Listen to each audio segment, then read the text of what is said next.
முறை. அடுத்தது 4வது மெத்தட் பார்த்தீங்கன்னா மல்டி லெவல் மார்க்கெட்டிங் அப்படின்னு சொல்லுவாங்க. அதாவது இது இன்றைய நவீன ஒரு வளர்ச்சி அப்படின்னு சொல்லலாம்.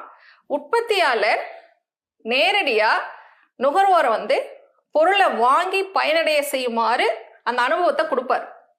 அப்ப அந்த நுகர்வோர் பொருளை வாங்கிட்டு பயன்படுத்திட்டு நல்லா இருக்குது, தரமா இருக்கு அப்படின்னு நினைச்சா அவருடைய ஃப்ரெண்ட்ஸ் சர்க்கிளுக்கு அதை அறிமுகப்படுத்தி வைப்பார்.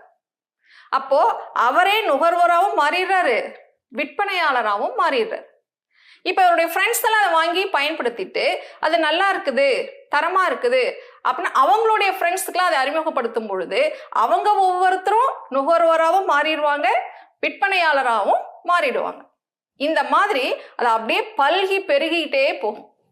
இதுதான் மல்டி லெவல் மார்க்கெட்டிங் அப்படின்னு சொல்றோம். அப்ப அந்த பொருளை பயன்படுத்தக்கூடிய ஒவ்வொரு நுகர்வோரும்